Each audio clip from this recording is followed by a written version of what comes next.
siapapun yang akan mengganggu pesantren, umat Islam di Indonesia harus bersatu, al muslim ahul muslim. Bagaimana himayatul ma'had, kita perlu kompak dan bersatu bahwa kekuatan kita adalah hanyalah persaudaraan, konsolidasi.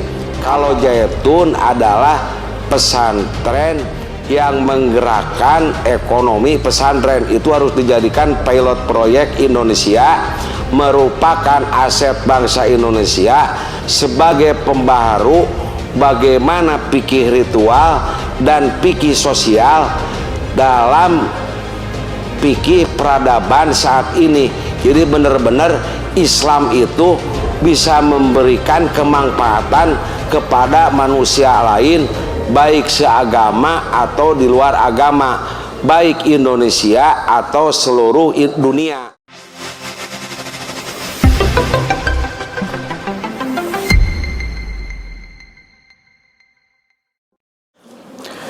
Assalamualaikum warahmatullahi wabarakatuh.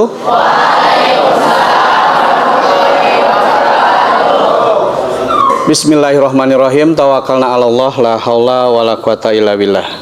Asyhadu alla ilaha illallah wa asyhadu anna Muhammadar Rasulullah.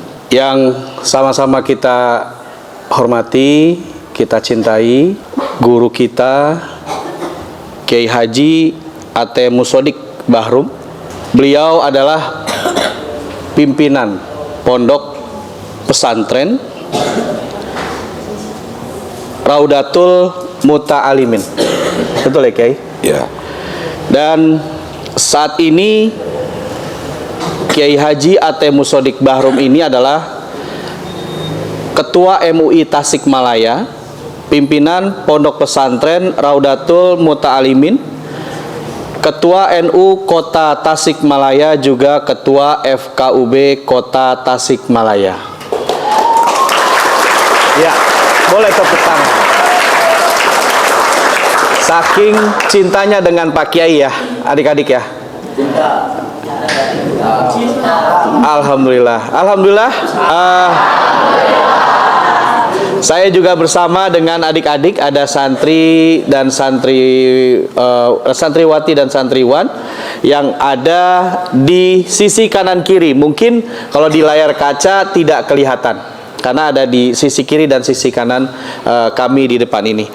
Tidak lupa juga saya ingin menyapa Ustadz Aziz. Assalamualaikum Ustadz. Ya, kita baru kenal, saya baru saja touchdown, tapi alhamdulillah sepertinya saya sudah merasa di rumah sendiri. Terima kasih atas sambutannya, juga kepada adik-adik semuanya, kepada Pak Kiai, kepada Ustadz. Alhamdulillah, terima kasih atas sambutannya. Sekali lagi, sambutan yang sangat membuat kami sangat terhormat sekali. Dan Loggers, Log News TV, saat ini kami sengaja menyambangi pondok pesantren Raudatul Muta'alimin yang terletak di Tasikmalaya. Di Tasikmalaya, dan alhamdulillah ini juga menjadi salah satu program dari Log News TV, yaitu Log is Files, dengan episode Roadshow to Pesantren. Dan pesantren Raudatul Muta'alimin adalah pesantren yang pertama yang kami sambangi.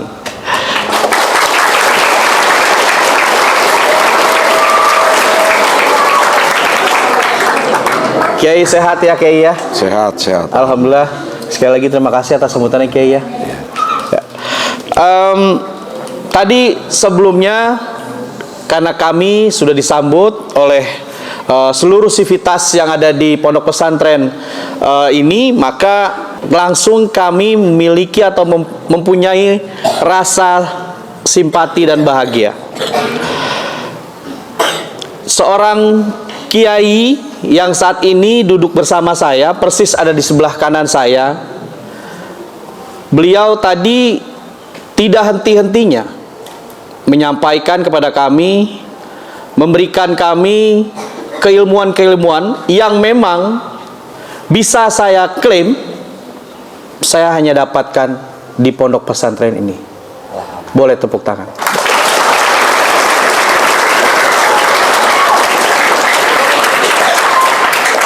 Jadi sangat bersyukur sekali ya adik-adik semua, santriwan dan santriwati yang mondok di pesantren Raudatul Muta'alimin ini.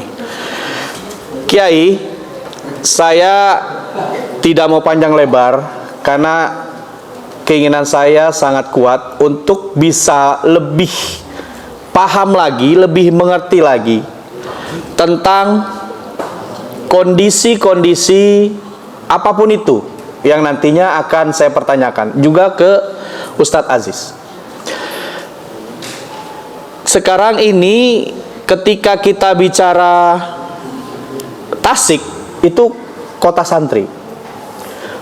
Pergerakan-pergerakan pesantren bisa dikatakan dimulakan di kota Tasik ini.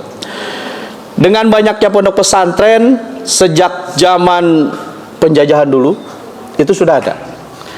Dan boleh dijelaskan kepada Pak Kiai mengenai spirit pesantren itu sebenarnya apa sih bedanya dengan sekolah rakyat? Silakan Kiai. Assalamualaikum warahmatullahi wabarakatuh. Waalaikumsalam warahmatullahi wabarakatuh. Log News TV dari Pondok Pesantren Zaitun beserta krunya yang kami hormati. Ketua Yayasan Pondok Pesantren Kiai Haji Aziz Muslim yang kami hormati, santriwan dan santriwatri yang kami cintai. Berkat dan kudrat Allah Subhanahu wa Ta'ala, alhamdulillah kita bisa syuting beserta saudara kita dari Pondok Pesantren Zaitun silaturahim sebagai go to pesantren. Alhamdulillah saya mengajar kitab Juhar Maknun go to pesantren mulai dari Cipasung, Miftahul Huda, pesantren-pesantren yang ada di Jawa Barat sudah 7 pesantren. Insya Allah nanti ada kunjungan balasan, saya ingin datang ke sana. Sholawat dan salam kita sampaikan kepada Nabi kita, yaitu Nabi besar Muhammad Sallallahu. Dari pertanyaan yang tadi, apa bedanya pesantren dengan sekolah rakyat yang sama-sama lahir pada zaman penjajahan Belanda dan Jepang? Kalau sekolah rakyat itu untuk apa dulu Ki Hajar Dewantoro membikin sekolah rakyat? Agar bisa menulis, membaca dan menghitung.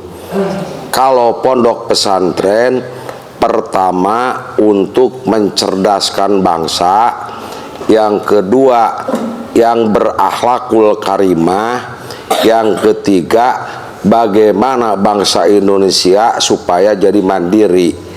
Karena negara Indonesia yang melawan penjajahan Jepang, Pondok Pesantren Haji Jenal Mustofa, kita wajib selaku pesantren bagaimana himayatul ma'had, menjaga dan merawat pesantren, baik pesantren Cilendek khususnya pesantren yang ada di Indonesia.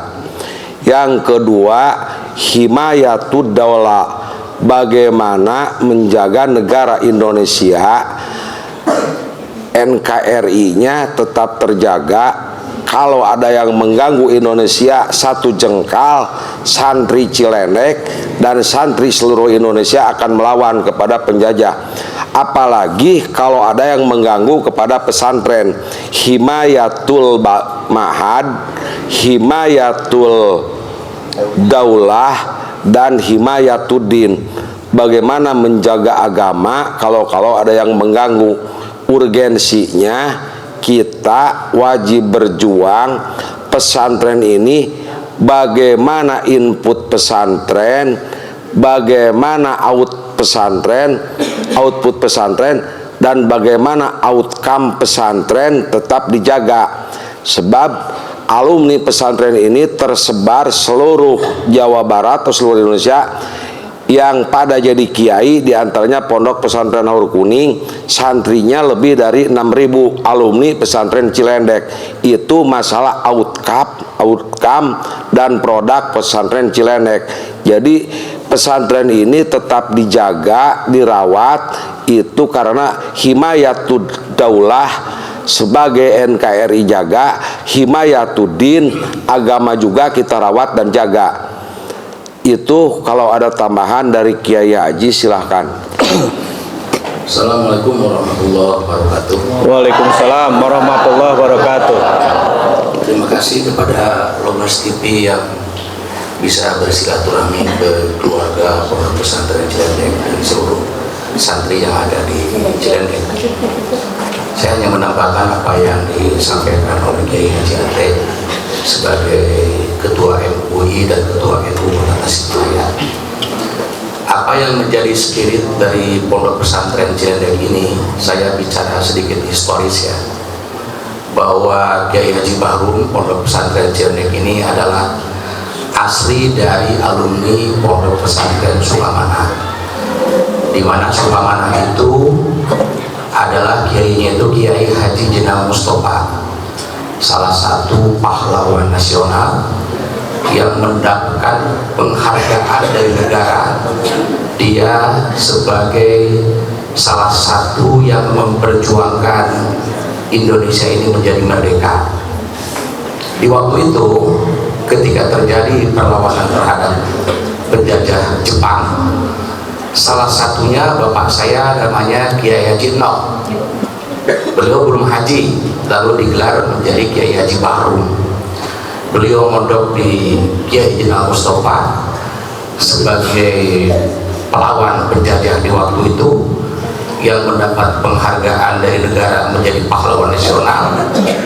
Di sanalah Kiai Haji Noh dimukimkan atau ditempatkan di pondok pesantren yang kita duduk di sini.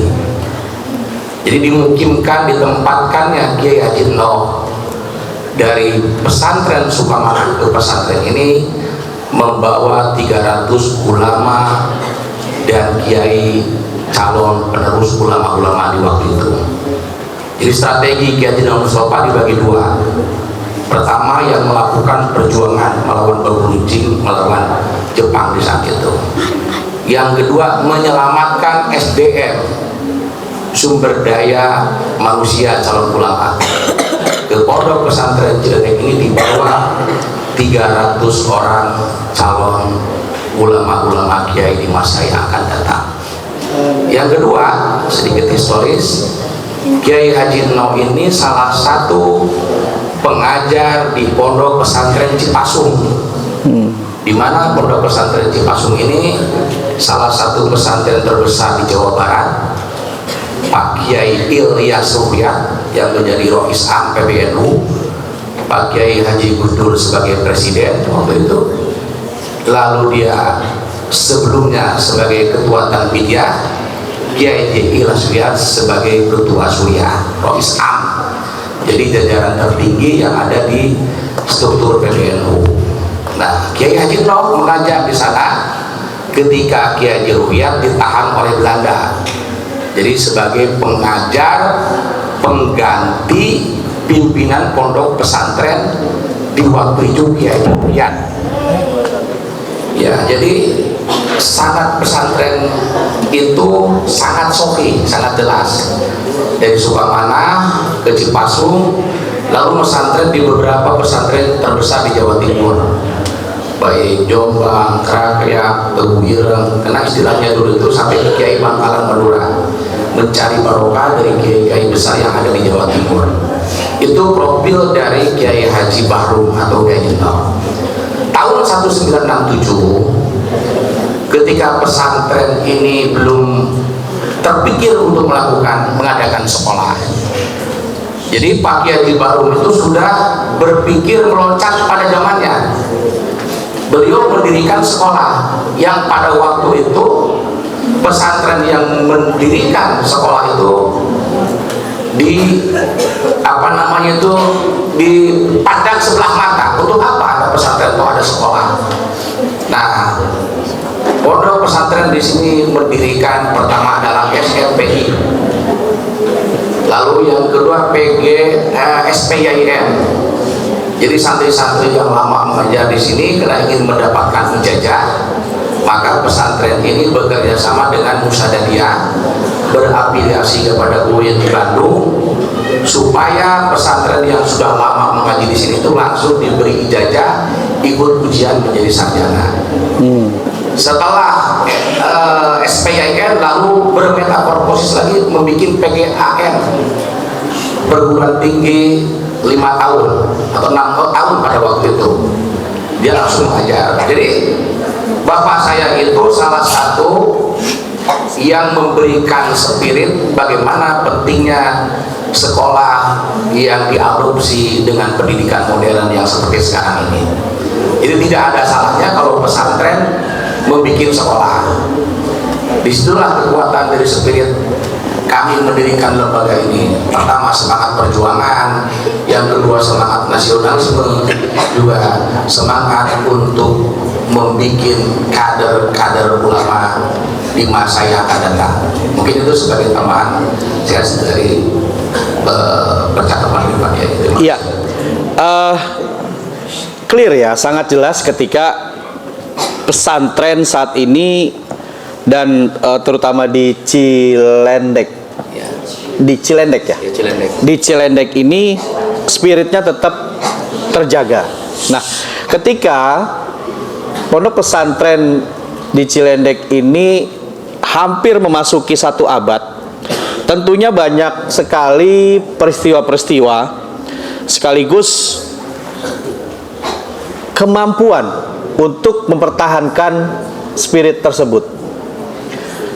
Gimana Pak Kiai dan Ustadz Aziz mampu menjelaskan kepada seluruh masyarakat Indonesia, pesantren hampir 1 abad tapi masih mampu mempertahankan spirit, dan sudah pasti nggak mungkin nggak ada peristiwa-peristiwa yang dialami.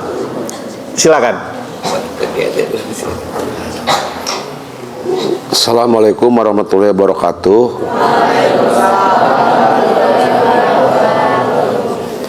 Dalam menghadapi ujian dan cobaan yang paling berat, karena cobaan itu merupakan sunatullah, alladzi khalaqal mauta wal hayata liyabluwakum ayyukum ahsanu amala. Setiap kebaikan itu pasti ada tantangannya. Apa yang menjadi masalah yang paling pahit ketika kita membantu yang asalnya masyarakat muslim Indonesia yang pesantren tradisional mengharamkan sekolah. Kiai ayah saya menghalalkan sekolah karena mengikuti pendidikan yang ada di Cipasung. Itu adalah merubah mindset bangsa Indonesia. Tidak cukup pesantren saja, tapi harus ada sekolah. Tetapi ada salah satu oknum bukan keluarga pesantren mengaku pesantren, setelah itu bahwa pesantren Cilendek itu diserahkan kepada negara, tapi mereka itu bukan ahli waris.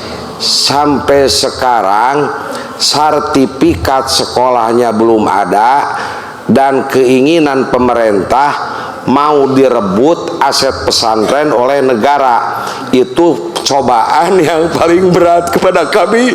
Kami udah mencerdaskan, udah membangun kemajuan, udah inovasi yang asal pesantren jadi sekolah, lalu pemerintah mau mengakuisisi aset pesantren Cilendek. Itu adalah ujian yang belum selesai sampai sekarang.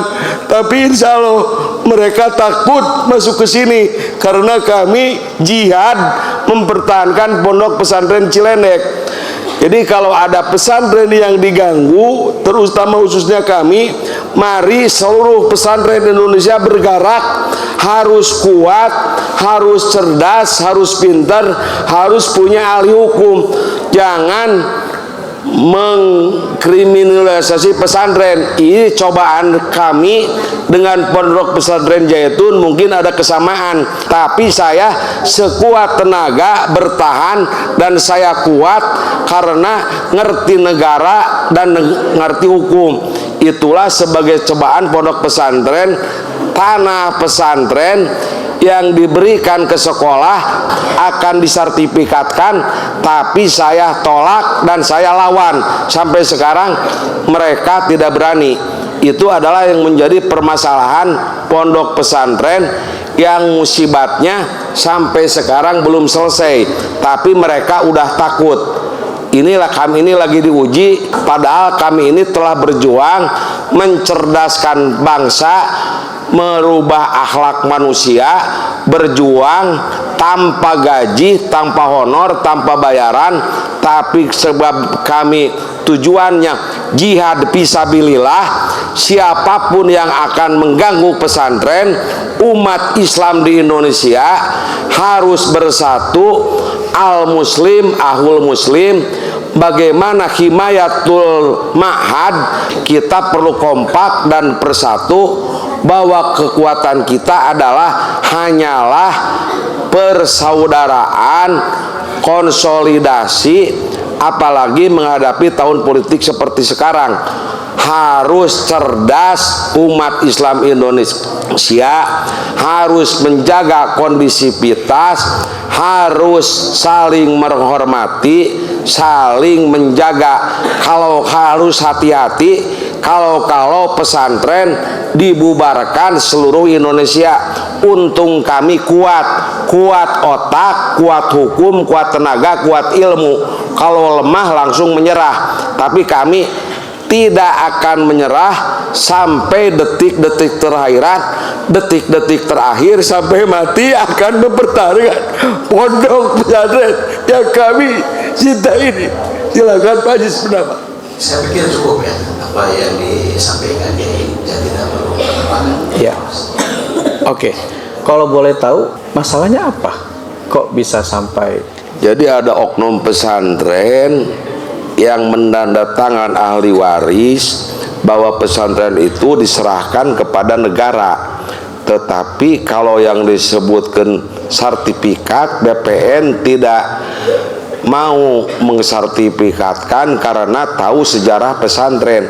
Akhirnya negara akan saya kasih apa yang digunakan oleh sekolah negeri. Kami tidak berisi keras.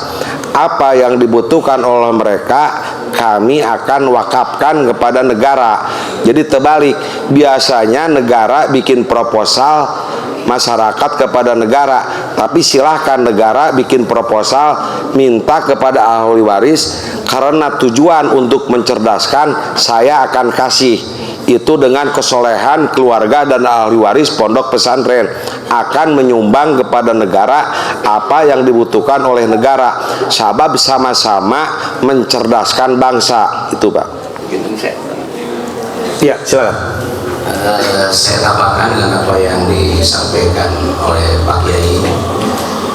Persoalan ini sudah selesai lewat musyawarah, baik Kementerian Agama, BPN ataupun Pondok Pesantren Ciledug. Ini sudah tidak berkepanjangan, sudah selesai dengan jalur musyawarah dan ada titik temu di antara Kementerian Agama dengan Pondok Pesantren Ciledug. Jadi kita duduk bareng, sama-sama baik untuk menyelesaikan persoalan ini. Itu aja, terima kasih. Ya, oke. Selanjutnya Pak Kiai, tadi sebelum kita syuting, Pak Kiai itu sudah memberikan buku Alfiyah ya? Iya, buku Alfiyah. Itu terinspirasi dan panduannya apa aja Pak Kiai? Dan apa itu sebenarnya buku Alfiyah itu gitu? Jadi Alfiyah itu adalah merupakan Alfiyah itu isinya sebagai anahu asorfu umul ilmi wa nahu abuha, bahwa bapaknya ilmu dari semua ilmu adalah alfiah, karena alfiah itu ilmu kunci, ilmu alat, bagaimana memperdalam Al-Quran, bagaimana hadis, ijma, qiyas, kuncinya adalah alfiah. Dan alfiah itu adalah kitab yang dianggap sulit mok-mok bagi pesantren. Saya terinspirasi bagaimana alfiah itu dengan metodologi alfiah versi mudah, supaya biasanya minimal kalau buku klasiknya dipelajari alfiah itu 6 tahun di pondok pesantren. Kalau baca buku saya cukup dengan 1 tahun, karena ada di YouTube penjelasannya. Dari mana sumbernya? Baik dari Syarah Ibnu Aqil, Qudori, Ibnu Hamdun, Mughni Labib, semua kitab yang berhubungan dengan nahwu shorof, tata bahasa Arab, saya dirangkum di dalam kitab alfiah dengan tema judul bukunya Alfiah versi mudah, bagaimana akselerasi kiai supaya banyak. Jadi kalau pesantren 6 tahun, kalau baca buku saya cukup dengan 1 tahun bisa alfiah dijamin, karena metodologinya dengan mempergunakan perbandingan dengan bahasa lain.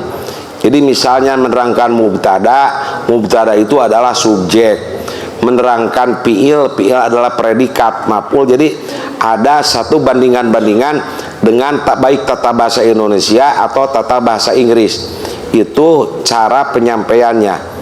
Itu terinspirasi bagaimana jadi kiai itu cepat, tidak lambat, karena umat banyak. Kalau terlalu lama di pesantren, supaya bisa menggali ilmu lain yang lagi. Kalau sudah alfiah, semua ilmu agama akan bisa tergali. Itulah. Assalamualaikum warahmatullahi wabarakatuh. Ya. Dan berapa lama Kiai membuat buku alfiah itu? Selama sakit 2 tahun.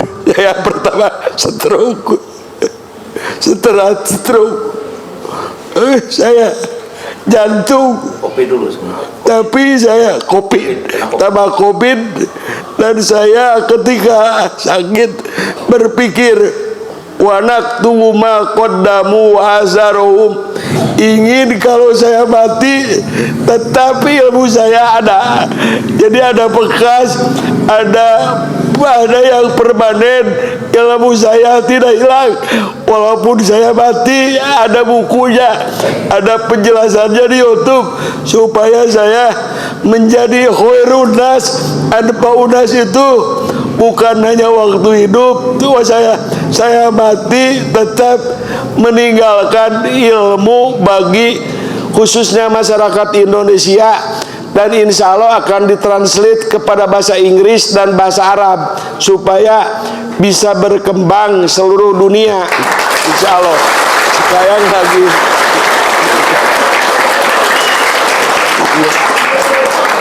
dan itu sudah dijual, ada di toko buku atau di mana? belum, karena belum bikin hakinya kami ini. Sekarang mah yang penting, karena saya bukan ingin uang, ingin menyebarkan ilmu, siapa yang bertemu dikasih. Jadi itu sosial aja, bagi masyarakat yang perlu saya kasih. Udah hampir 1000 eksemplar saya bagikan. Ada yang baru, ada yang kenal, saya beri buku. Jadi Bapak Loknews juga sudah menerima ya. Iya. Terima kasih Kiai. Oke, kemudian Kiai, untuk pembahasan ya yang dipahami ini, ada soal pengertian halaqah fikih, peradaban, dan gimana sih kita menyikapi perbedaan fikih yang terjadi saat ini. Itu kan kalau menurut saya yang orang awam lah, kayaknya nggak layak gitu ya dilihat, ditonton oleh orang lain yang mungkin dia tidak paham. Gimana ini Kiai dengan adanya kondisi hari ini, perbedaan fikih, peradaban dan lain-lain? Jadi kalau fikih terdahulu adalah pendapat-pendapat para ulama mujtahidin, tapi yang artinya fikih itu al-fahmu, harus ngerti. Jadi kalau tidak ngerti itu bukan fikih. Dan fikih itu banyak perbedaan, tapi perbedaannya itu tidak mutlak kebenarannya, karena kalau fikih bersifat doniyah, tidak pasti, tidak qot'i. Yang qot'i mah Al-Quran, hadis itu qot'i. Kalau fikih itu bersifat doniyah, bagaimana interpretasi para ulama mujtahidin, dan bagaimana sekarang secara peradaban dan kemajuan bangsa atau dunia, bagaimana fikih yang bisa mensejahterakan umat. Karena dalam ilmu fikih itu ada 4 permasalahan.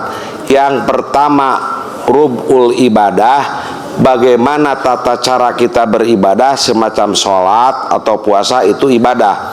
Ada rub'ul munakahah, bagaimana cara kawin yang ijab qabul yang benar menurut syariat Islam.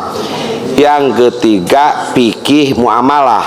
Kalau fikih muamalah adalah fikih sosial, fikih ekonomi.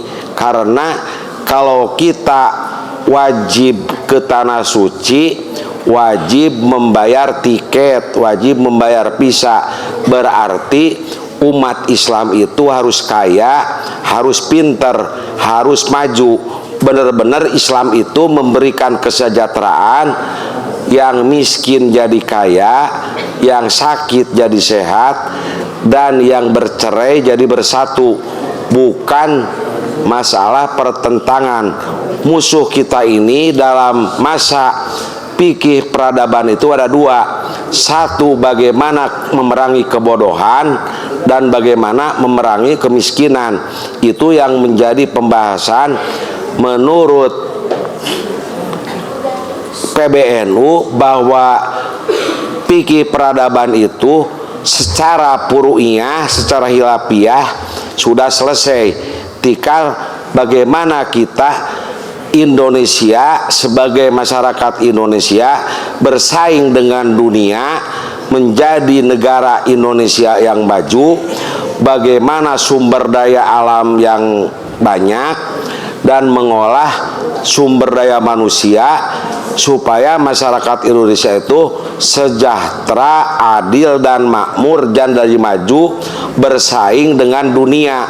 Itu permasalahan fikih peradaban itu, bukan membahas tentang furu'iyah, tapi sekarang mah masalah kebodohan, kemiskinan, bagaimana kesejahteraan umat, bagaimana umat Islam kaya, bagaimana umat Islam sehat, bagaimana Islam maju, baik masalah ilmu dan teknologi atau kemajuan zaman yang sekarang itu.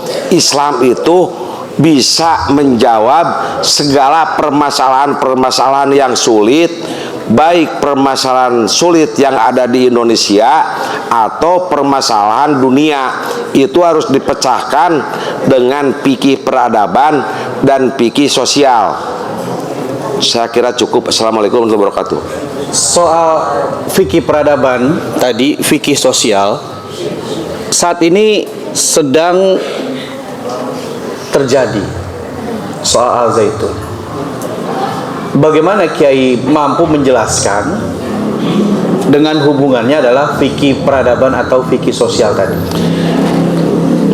Jadi kalau saya mengkaji, tetapi saya tidak kenal sama Pak Panji. Saya tidak ada pesanan dari siapapun, apalagi bayaran.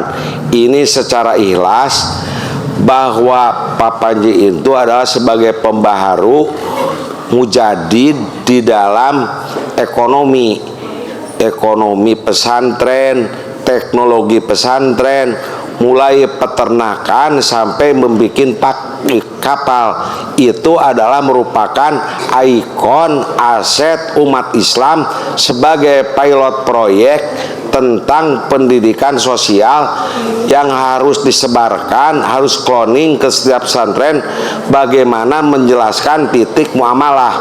Karena Islam itu bukan sholat aja, bukan puasa saja, tapi ada masalah zakat, ada masalah naik haji, itu yang semua membutuhkan kos, dan ada kos itu adalah harus ada hasilnya dari fikih itu. Jadi fikih itu bagaimana sekarang bisa mensejahterakan umat, bisa lebih jelas, bukan masalah sholat saja, tapi bagaimana naik haji, bagaimana pesantren yang bersih, bagaimana pesantren yang seperti hotel, dan jawabannya itu bisa ditempuh dengan bagaimana entrepreneur.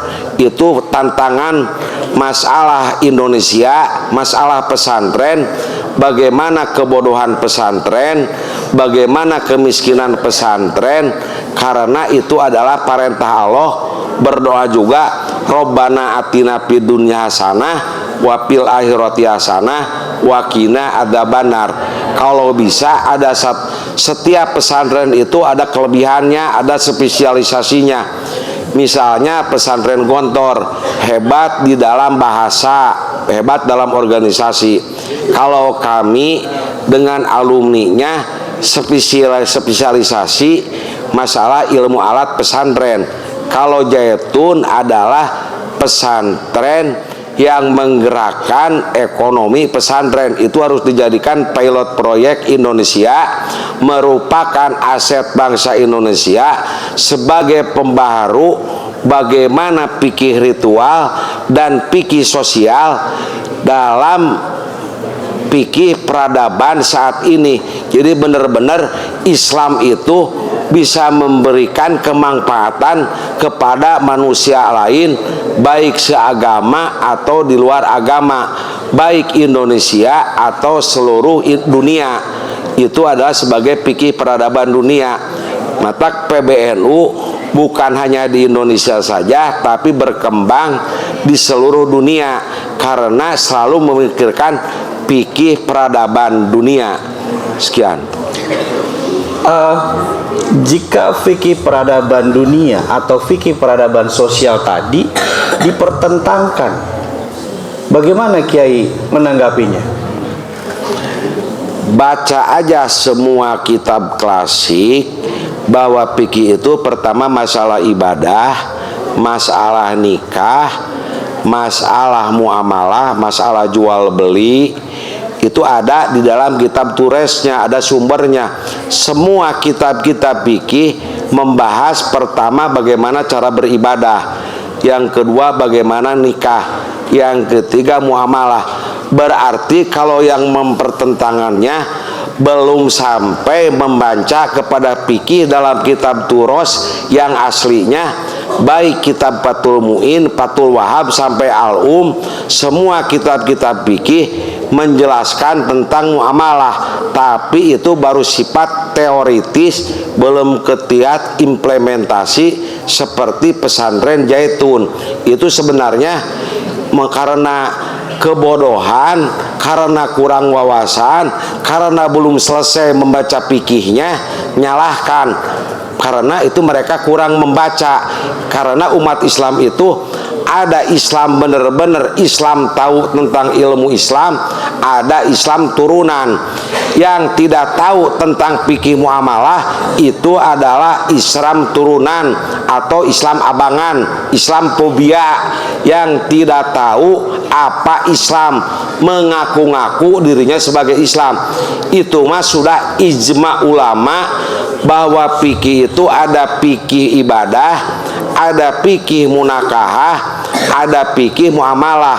Dalam fikih muamalah ada babul B, hukum jual beli, ada babul kirod, ada babul rohni, ada babul salmi.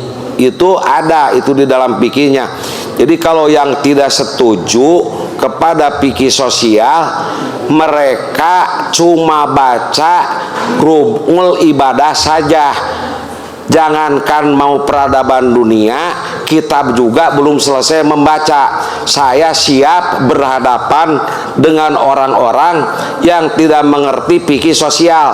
Siapa saja di Indonesia, kalau ini dilahirkan, boleh yang bertanya, boleh masalah fikih sosial, sumbernya dari Al-Quran. Wa ahlallahu al-bai'a wa harrama riba. Itu kan Quran. Jadi jelas fikih sosial, fikih muamalah itu sumbernya baik Al-Quran, Al-Hadis atau kitab kuning itu sangat banyak literasinya.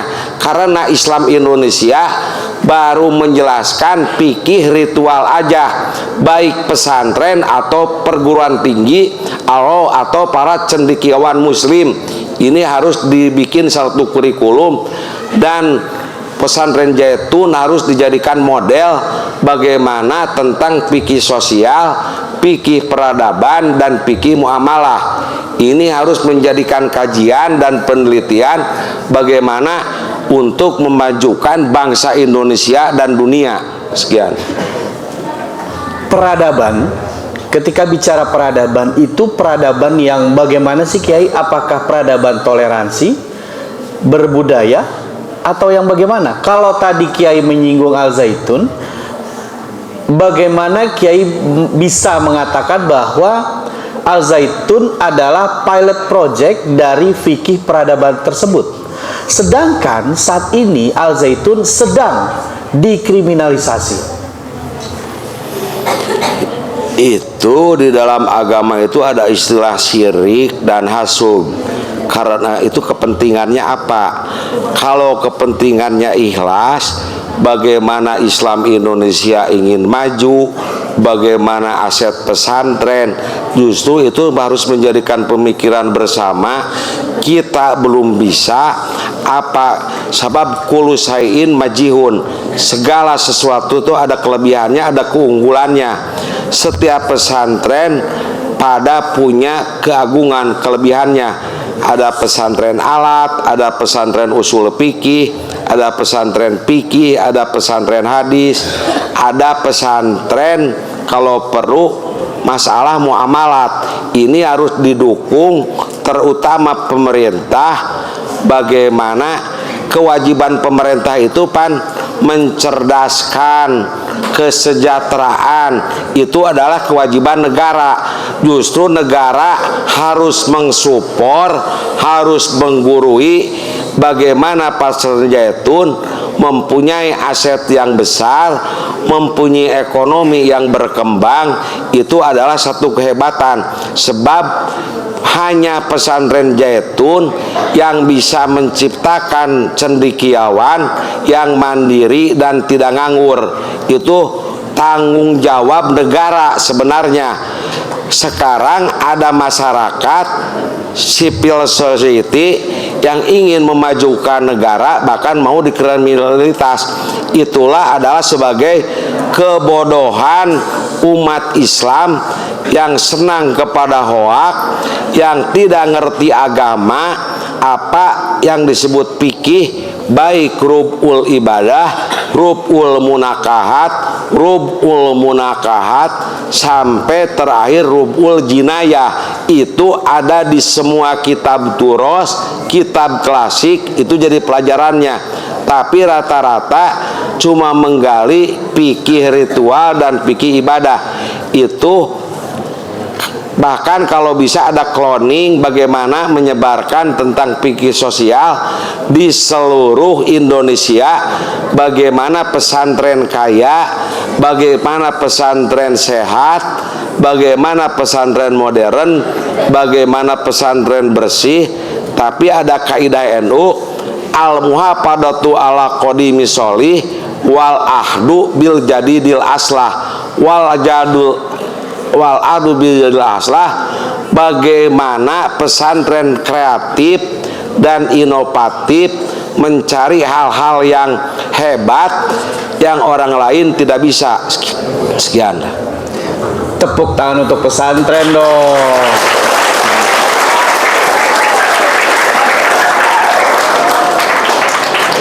Ya, Kiai, ini mohon maaf, saya sepertinya berkembang nih. Terlepas dari pertanyaan yang saya ajukan nih. Tadi Kiai ngomong pesantren kaya. Oke, ya, pesantren kaya. Katakan Pondok Pesantren Al Zaitun informasinya sudah memiliki aset yang mungkin tanda petik ya, membuat orang-orang itu berpikir, kok bisa pesantren memiliki aset dan tanah ya, yang nggak usah disampaikan lah ya, udah pada tahu tanahnya berapa hektar gitu kan. Ini sebuah kemustahilan atau sebenarnya bisa sih dicapai oleh semuanya? Sangat bisa kalau sudah ngerti bahwa fikih itu ada fikih muamalah dan sosial. Ini perlu pencerdasan kepada pesantren-pesantren, bagaimana pesantren jadi kaya seperti Zaitun, dan ilmu dari Zaitun harus diberikan, ada pelatihan, ada pendampingan. Jadi harus ditularkan, terutama pesantren Cilenek yang miskin ini, Pak, gitu. Dan kami tidak akan meminta, tapi kalau diberi tidak akan menolak, gitu. Oke, ya, Pak Panji Gumilang tadi sudah disampaikan oleh Kiai Haji Ate bahwa ketika pesantren ada yang boleh mohon izin lebih unggul, maka semua harus unggul sama gitu ya, lebih kurang ya. Ya. Oke, lagi Kiai. Tadi Kiai juga bilang pesantren bersih. Al Zaitun juga saat ini sedang dipersekusi tentang pengelolaan dari zakat. Bagaimana Kiai menanggapi ini? Ada informasi kan Al Zaitun katanya tidak sahlah zakat atau apa segala macam, termasuk dalam administrasinya. Kalau di pesantren ini bagaimana menerapkan sistem tadi, kalau bahasanya pesantren bersih atau zakat, sodakoh dan lain-lain? Zakat itu merupakan satu proses. Yang pertama harus punya usaha dulu. Pan zakat itu ada nisab zakat. Kalau satu on emas kurang lebih berapa harganya? Aiki 85 juta, itu zakatnya 2,5%. Kalau belum ngerti fikih muamalah, mana bisa zakat? Zakat itu sebagai proses karena mengerti fikih sosial, tahu muamalah. Kalau belum tahu fikih muamalah, jadi kalau sudah berhasil fikih sosial baru bisa zakat. Kalau miskin jangankan zakat, untuk makan juga gak ada, Pak, gitu tak. Oke. Berarti pada dasarnya semuanya balik lagi kepada fikih ya. Iya. Ya, fikihnya, dan tadi ada fikih sosial dan peradaban. Nah, Kiai, pesantren itu adalah sebuah lembaga harismatik mandiri, setuju ya? Setuju ya, mandiri. Terus pemerintah mungkin pun secara supporting itu ada dalam bentuk BOS ya, bantuan operasional sekolah. Oke. Nah, ketika pesantren itu mandiri, terus kemudian pesantren itu dikriminalisasi, Pak Kiai sebagai orang pesantren itu gimana nerimanya? Saya sangat tidak diterima. Seharusnya pesantren itu dapat penghargaan dari pemerintah karena sudah berbuat bagaimana mencerdaskan bangsa, bagaimana alumninya mandiri bisa hidup, baik secara inputnya jelas, 6.000 kalau nggak salah santrinya ya, terus outputnya alumninya eksis dan bisa mandiri, badi secara input, output dan outcome-nya jelas. Justru yang jadi permasalahan mah perguruan tinggi yang dikelola oleh pemerintah yang dananya besar. Kalau secara keadilan pemerintah itu belum adil memberikan bantuan kepada sekolah.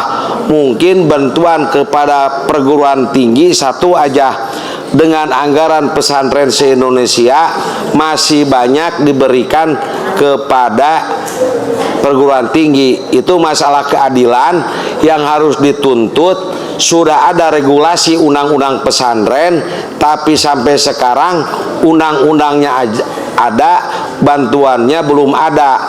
Jadi terbalik kepada kalau ada pesantren yang bisa maju menerapkan fikih sosial, telah mencerdaskan orang, telah memandirikan orang, mau dikriminalisasi, itu sangat tidak adil, tidak jujur dan tidak fair.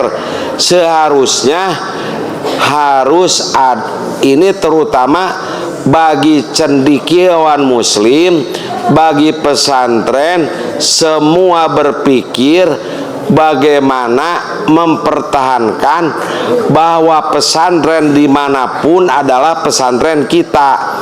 Cilenek murid milik saya, milik Jaitun, Jaitun milik Cilenek. Seharusnya al muslim ahul muslim, ma'hadul pesantren ahul pesantren.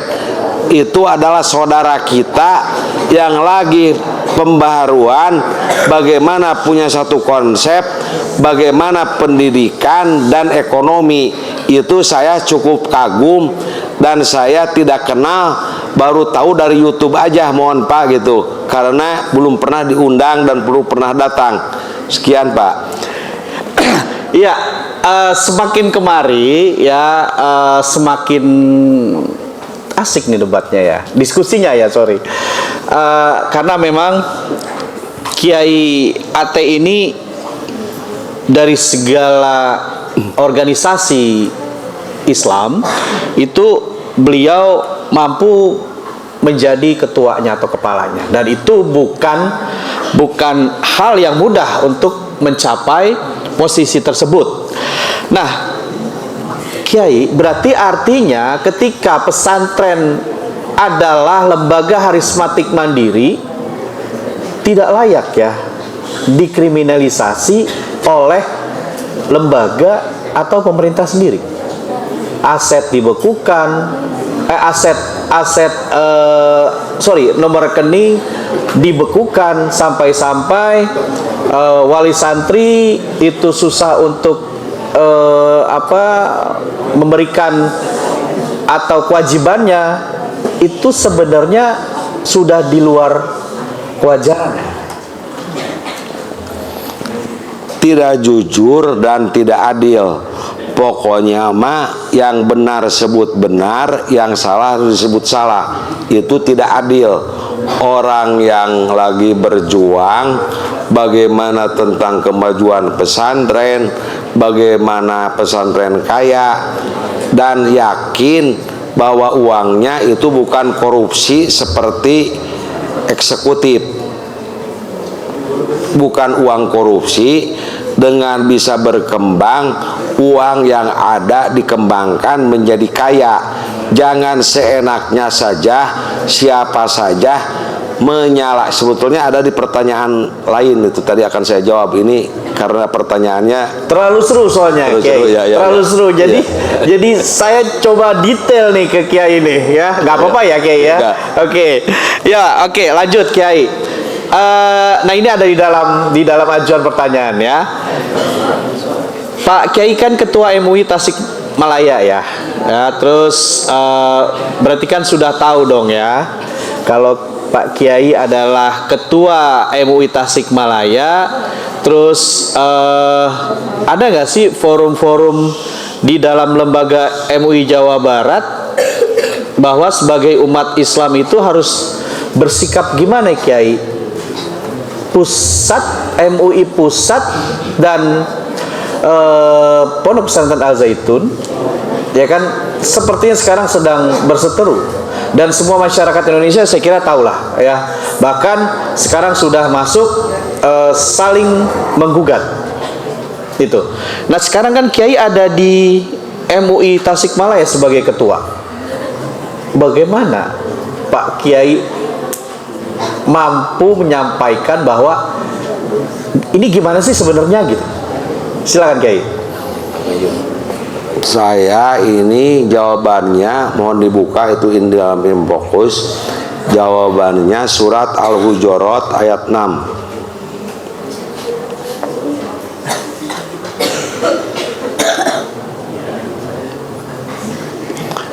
Ayat 6.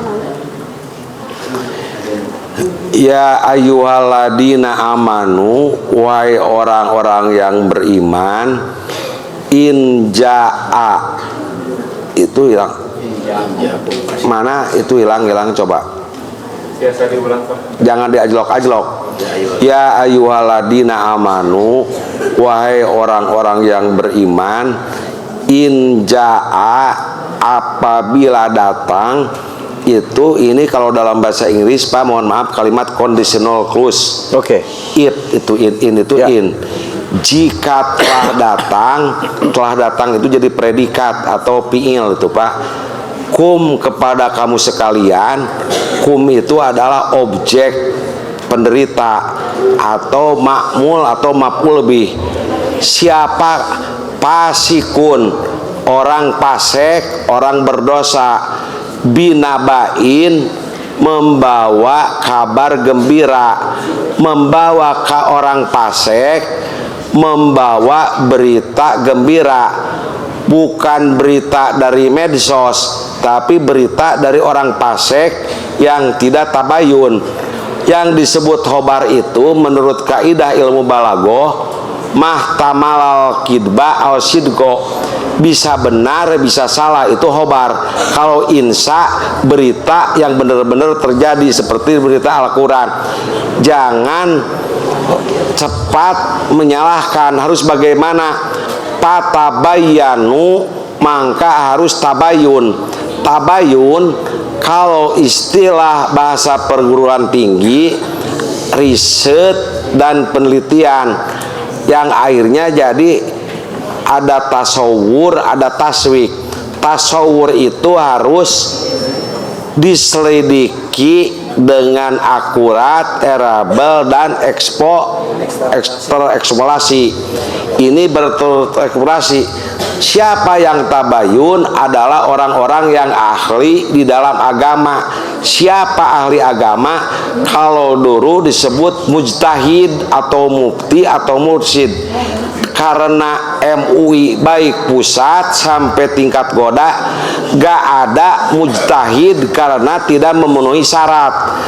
Baik tingkat sama MUI pusat UG tidak ada mujtahid mutlak, keluar dari syarat ijtihad, belum mumpuni karena cuma muqallid aja mengikuti kepada mujtahidin yang terdahulu. Harus tabayun. Tabayun di dalam ilmu mantek itu ada dua hal.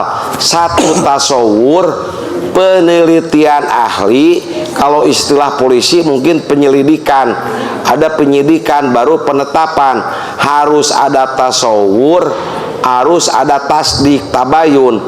Kalau tidak tabayun, tabayunnya tidak benar, itu kumaha bagian eta hei. Akibatnya ada dua. Fatabayanu itu antusibu kauman bijahalatin, akan terjadi kaum itu musibat karena kebodohannya.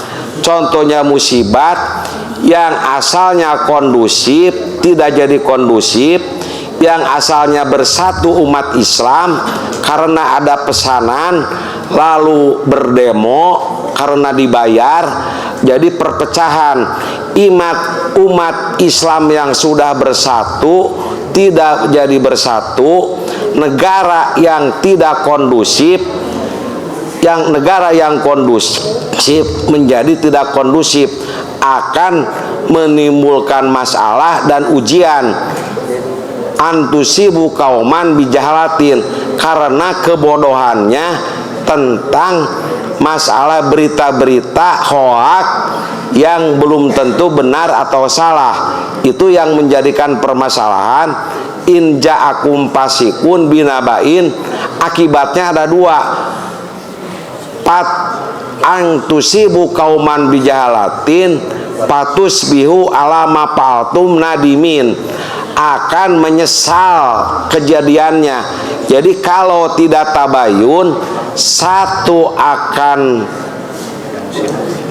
banyak musibat, yang kondusif jadi tidak kondusif, yang bersatu jadi bercerai, umat Islam yang rukun, yang damai, yang bodoh bertentang, yang tidak ngerti fikih sosial, yang tidak tahu fikih peradaban, yang tidak mengerti persatuan, yang tidak mengerti kepentingan-kepentingan umat Islam itu apa. Umat Islam itu akan dijadikan, diadukan bagaimana merusak umat Islam lagi. Perlu ini negara hadir menengahi, mencerdaskan masyarakat, dan ini bisa dimusyawarahkan antara Zaitun dengan pemerintah, dan ada fasilitator yang benar-benar tidak menyalahkan dan tidak membenarkan, karena hukum yang benar itu adalah hukum Allah. Alaihissallahu biahkamil hakimin. Dan harus ingat bahwa jadi presiden sementara, jadi pimpinan pesantren sementara, saya jadi ketua MUI sementara, kaya sementara, cantik sementara, mati akan selama-lamanya akan dihisab oleh Allah, akan dihukum, hukum yang hakiki, yang mutlak dari Allah Subhanahu wa taala. Itulah Pak. Jadi jawaban saya, bagaimana menyikapi MUI baik dari daerah sampai pusat, harus tabayun. Tabayun dalam arti dalam ilmu mantek harus ada tasawur dan tasdik, dan harus mempergunakan disiplin ilmu para mujtahidin yang cukup berat. Jangan terlalu cepat. Kalau cepat nanti akan tidak jadi, akan banyak musibat. Itu kata Allah, bukan kata Haji Ate. Antusibu kauman bijahalatin alama fa'altum antusbihu patusbihu alama fa'altum nadimin. Apa yang dikerjakan itu dua akibat. Satu musibat, yang kedua adalah menyesal. Itu adalah sebagai mengingatkan saya, baik kepada pemerintah, kepada legislatif, kepada yudikatif, kepada para cendekiawan. Mudah-mudahan ayat ini menjadikan satu bahan bagaimana mensikapi tentang pondok pesantren Zaitun. Jangan jadi musibat dan menyesal. Surat Al-Hujurat ayat 6. Itu ya, ini kan sudah terbentuk ya, kondisi ini sudah terbentuk Kiai. Tabayun, kalau boleh saya cerita rentetannya sih, sudah dibentuk sebenarnya tim, namanya tim investigasi. Tapi dari pihak Al-Zaitun, Pak Panji Gumilang mengajukan, kenapa harus investigasi? Investigasi itu lebih kurang, seingat saya ya mudah-mudahan benar, mengatakan bahwa seperti maling ayam, yang ditangkap terus di verbal. Oke. Kenapa nggak bahasanya tabayun? Nah, ini apakah mungkin ya? Kalau saya lihat di level daerah saja, Pak Kiai sebagai ketua MUI wawasannya, ilmunya jauh. Apakah mungkin di level pusat tidak memahami arti dari tabayun tersebut. Sehingga ini sudah mulai timbul sepertinya kekacauan. Sudah mulai timbul sepertinya sesuatu yang tidak bermanfaat. Sebaiknya ini musyawarah dan kompromi aja secara kekeluargaan. Allah aja Ghafurur Rahim, Maha Pengampun. Harus rekonsiliasi aja. Tapi harus ada penengah yang tidak pro dan kontra, tapi ahli-ahli ilmu yang benar-benar kapasitasnya bukan ada kepentingan apapun, kepentingannya demi kepentingan bangsa dan kepentingan negara, lillahi ta'ala, demi kemajuan bangsa dan negara. Jadi ini harus mencari orang ikhlas seperti saya yang tidak dibayar, menjelaskan ilmu kiai kampung apa adanya. Ini ilmu original barokah dari Allah, bukan latar belakang perguruan tinggi saya itu Pak Doktor. Jadi cari orang ikhlas. Pak Panji memaafkan, pemerintah memaafkan, gak usah tuntut menuntut, itu tidak sunatullah. Jadi kalau Islam itu harus fa'aslihu baina akhwaikum, harus saling islah, saling memaafkan, saling menyayangi. Itu ajaran Nabi Muhammad SAW. Jangan berpecah belah. Umat harus bersatu, pemerintah harus hati-hati karena akan terus musibah dan penyesalan. Jadi jangan melihat pakai kacamata kuda, tapi harus kacamatanya yang jernih, supaya dalam melihat kejadian ini, kalau jernih, bersih, bagaimana menyelamatkan Al-Zaitun dan bagaimana menyelamatkan umat dan menyelamatkan Indonesia. Ini resikonya, ini masalah Indonesia yang sudah kondusif, yang sudah aman, Covid sudah pulih, sudah maju. Lebih baik kita berpikir bagaimana kemajuan ekonomi, bagaimana kebodohan, kemiskinan, bagaimana stunting, bagaimana negara kita ketinggalan oleh dunia menjadi negara maju. Berpikir yang produktif, yang benar-benar untuk mencerdaskan bangsa, untuk mensejahterakan rakyat, untuk masalah keadilan. Tekanan dari saya, semua stakeholder, baik eksekutif atau yudikatif, bertabayun, hati-hati, harus menetapkan hukum seadil-adilnya. Jangan ada kepentingan apapun, cuma ingin negara Indonesia maju, cuma akhirnya masuk sorga, itu tujuan akhirnya. Itu aja. Cari orang yang ikhlas lillahi ta'ala, bagaimana berbicara kemajuan atau tamadun, berbicara peradaban, memperbaiki ekonomi, memperbaiki bangsa. Ini yang perlu dipikirkan oleh bangsa dan negara saat ini, bukan mengejar-ngejar orang pembaharu yang lagi menyebarkan fikih ritual dan fikih sosial. Itu Pak. Ya, nggak apa-apa ya, saya lebih detail lagi Pak Kiai ya, karena ini masih babnya adalah bab MUI. Sejujurnya nih, masih banyak masyarakat Indonesia yang belum paham tentang MUI. Dan kenapa kok kondisi ini sekarang tercipta antara Pondok Pesantren Al-Zaitun dengan MUI yang menjadi tanda petik versus, saya katakan seperti itu.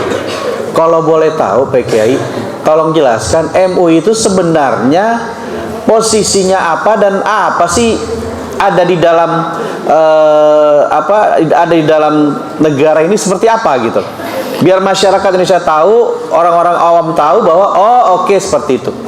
Fungsi MUI itu bukan sebagai hakim yang bisa menghukumi. MUI itu fungsinya tawasau bil haqi, saling menasehati di dalam kebenaran. Kalau menurut Allah, orang murtad tinggal syahadat, orang salah tinggal bertaubat dan istighfar. Allah itu Ghafurur Rahim. Jangan terlalu cepat menyebutkan sesat, sedangkan keilmuannya juga belum mampu, kata saya. Karena MUI bukan mujtahid, MUI bukan mufti, ilmunya terbatas. Kalau jadi ilmunya terbatas lah. Saya juga MUI PC, dunia baik Al-Azhar, semua perguruan tinggi belum ada mujtahid mutlak seperti Imam Syafi'i, Imam Maliki, Imam Hambali. Lihat di dalam syarat berijtihad, bagaimana tasbih menetapkan hukum itu cukup berat. Contohnya ada orang yang menuduh berzina. Berzina itu harus ada saksi. Saksi itu harus melihat disoskenana oleh laki-laki 2 orang, kalau perempuan oleh orang. Itu namanya tabayun di dalam bab jinayat, masalah hudud. Jadi menetapkan salah dan benar itu harus hati-hati, karena harus mengakui MUI Pusat atau Robitoh Alam Islami Makkah belum ada mujtahid setelah para ulama mujtahidin meninggal yang terdahulu. Cuma kita itu muqallid aja, mengikuti kepada pendapat-pendapat ulama mujtahidin. Jadi jangan cepat menyebutkan sesat karena belum tabayun, akhirnya bisa akibatnya musibat atau fitnah. Saya sebagai MUI PCNU Kiai Kampung berani berbicara seperti itu, dan saya siap berdialog dengan MUI Pusat kapanpun. Assalamualaikum warahmatullahi wabarakatuh.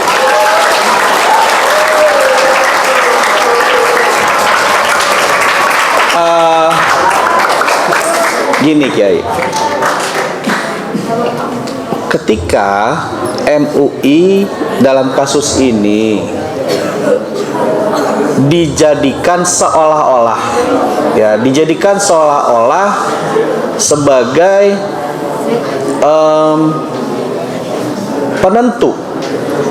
penentu sebuah produk kriminal. Produknya MUI yaitu fatwa. Saya katakan seperti itu. Pak Kiai sebagai Ketua MUI PC Tasikmalaya, apakah semantap itu mendapatkan, katakan, otoritas dalam kasus ini? Fatwa MUI itu apakah benar-benar bisa dijadikan sebuah keputusan? Menurut saya tabayunnya terlalu cepat, harus akurat, harus valid. Jangan terlalu cepat, sebab harus tasawur dan tasdik, dan harus mengakui bahwa MUI itu bukan seorang mujtahid mutlak. Harus mengakui cuma mengikuti pendapat-pendapat ulama terdahulu dan mengartikan Al-Quran atau hadis juga, belum masuk kepada standar kriteria yang tadi akan saya bacakan di dalam topik yang terakhir. Ya, oke, Kiai, terakhir. Bukan terakhir, sorry. Agak keluar dari topik sedikit ya. Kiai, saya pengen tahu sebagai Ketua MUI itu ormas ya? Ormas plat merah. Ormas plat merah. Boleh tahu dananya dari mana? Operasional? Dari pemerintah. Dari pemerintah. Oke. Terus kalau untuk urusan label dan lain-lain, PC ikutan nggak? Label halal dan lain-lain? Enggak. Jadi bantuan label halal semacam semua yang ada dapat uang dilaporkan ke pusat, tapi daerah tidak pernah dikasih dana dari MUI pusat. Jadi tapi terima kasih Jadi MUI kalau masuk surga, MUI kota dulu karena dosanya sedikit. Gitu. Oke. Kalaupun masuk surga MUI kota dulu karena dosanya sedikit. Oke, silahkan diartikan ya. Oke, lanjut. Karena sebentar lagi kita mau maghrib, Kiai. Saya pilih berarti karena ini nih. Ya udah. Sekarang masuk kepada Qala Rasulullah yang ada di Mata Zaitun. Terus ada juga sholat safnya dengan wanita ya. Terus soal YouTuber. Ini kan berdasar landasannya saat ini adalah kepada konten YouTube. Itu 3 pertanyaan. Silakan Pak Kiai, ada waktu masih berapa menit lagi? 7 menit lagi. Masalah YouTube tadi sudah disampaikan surat Al-Hujurat ayat 6. Oke. Lalu masalah tentang bagaimana Al-Quran. Ya, kalau Rasulullah terus saf itu Ya. bagaimana Yang Kiai melihatnya? pertama yang akan saya jawab, karena saya bukan mujtahid, karena saya bukan mursyid, karena saya bukan mufti, akan apa yang disebut Al-Quran menurut Muhammad Ali As-Sobuni di dalam kitab Ayatul Ahkam. Qala Muhammad. Jadi jawabannya karena saya bukan mujtahid itu, cuma membacakan aja apa yang disebut Al-Quran. Qala berpendapat siapa Muhammad Ali As-Sobuni. Ali As-Sobuni, innal Qur'ana, sesungguhnya Al-Quran huwa kalamullah. Quran itu adalah kalamullah. Kalamullah yang bagaimana? Al-mu'jiju, yang menjadikan mujizat dari Allah, yang diberikan kepada siapa?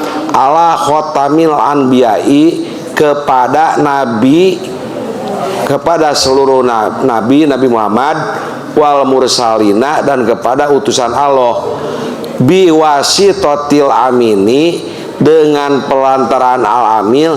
Siapa al-amin? Jibril alaihi salatu wassalam, adalah Jibril alaihi salatu wassalam. Yang bagaimana Al-Quran itu al-maktubu bisohaipi, yang ditulis fil masohipi, di dalam beberapa mushaf. Jadi Al-Quran dulu itu berupa mushaf. Jadi bukan Al-Quran yang seperti sekarang, ada yang di kulit unta, ada di kayu, jadi berupa mushaf. Al-manqulu alaina, yang disampaikan kepada kita semua, bitawaturi, dengan mutawatir. Al-muta'abbadu bitilawatihi, bagi yang membacanya beribadah. Kalau membaca Al-Quran beribadah, tapi kalau baca YouTube mah belum tentu ibadah. Al-muta'abbadu bitilawatihi, al-mabdu'u bisorotil fatihati, yang dimulai dari surat Al-Fatihah, wal muhtatamu bisoroti nasi, yang diakhiri dengan surat An-Nas. Itu Al-Quran perspektif Ali As-Sobuni di dalam kitab Ayatul Ahkam, dan kitab At-Tibyan fi Ulumil Quran halaman 8. Itu saya mah bukan mujtahid, maaf pada moderator, saya mah muqallid, cuma membacakan aja. Sama aja dengan MUI pusat juga muqallid, tidak ada mujtahid gitu ta. Tidak boleh itu berpendapat. Sekian. Oke, terakhir Kiai, terakhir. Masih ada waktu ya. Oke, terakhir ya. Gini Kiai, saya pengen ada statement lah. Statement gini, artinya gini. Ya, ketika saat ini pondok pesantren yang jelas-jelas tanda petik membantu pemerintah dalam mencerdaskan kehidupan bangsa, betul, yang berakhlak mulia. Apalagi ini pesantren yang punya tujuan jelas, mandiri, tidak 100% didukung atau dibantu oleh pemerintah, ya. Artinya mandiri adalah pihak pesantren, manajerial sendiri, manajemen sendiri, memenuhi sendiri. Makanya kayak pondok pesantren Al Zaitun itu mereka membuat sebuah karya-karya, ya, membuat sebuah karya-karya atau ekonomi dan pendidikan. Nah, ketika Al Zaitun pun didemo, dipersekusi oleh ormas Islam juga. Pak Kiai sebagai ketua MUI Tasikmalaya, bagaimana melihat ini, dan silahkan sampaikan apa yang menjadi pesan dari Kiai sendiri. Pertama, ini umat Islam harus cerdas, bersatu, membela keadilan.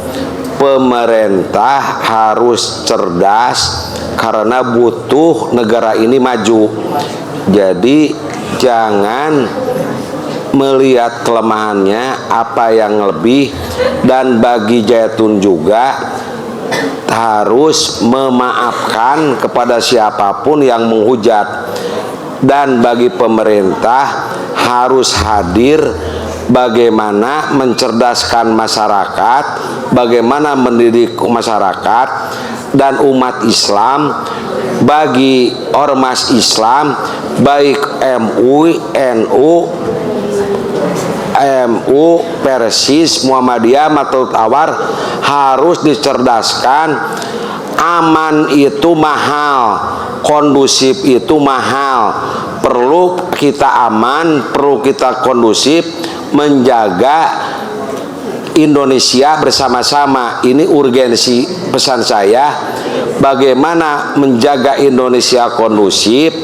Zaitun juga proses belajar berjalan lagi karena lagi mencerdaskan bangsa. Zaitun sendiri bertabayun bersama-sama pemerintah, baik presiden, wapres atau ahli hukum, coba duduk bersama, bermusyawarah dengan kacamata putih, jangan pakai kacamata kuda.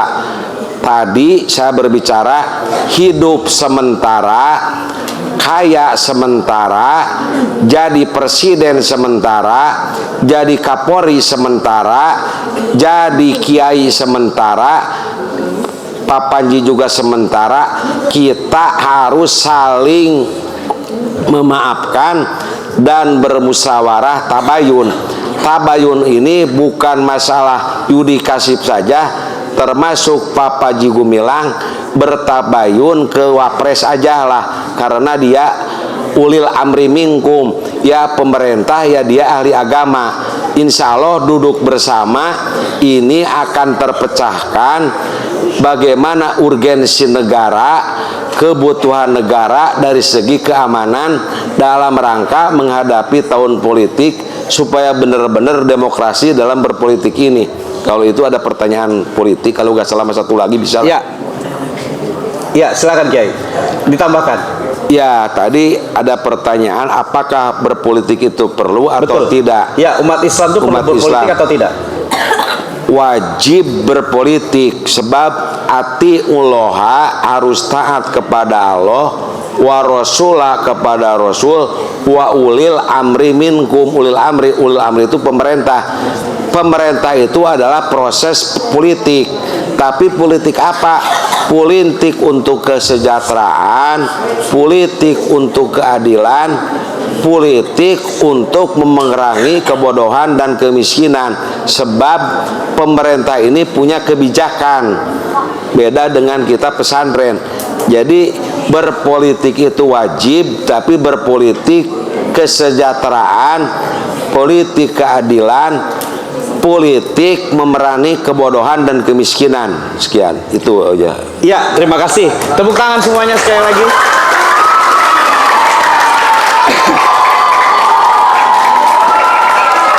Ya, sekali lagi kita ucapkan terima kasih kepada Kiai Haji Ate Namun sebelum saya akhiri, saya mendapatkan satu pesan WhatsApp. Ternyata pemerintah Republik Indonesia itu pun di 2023 ini sudah mencanangkan sebuah program namanya Kampung Moderasi Beragama.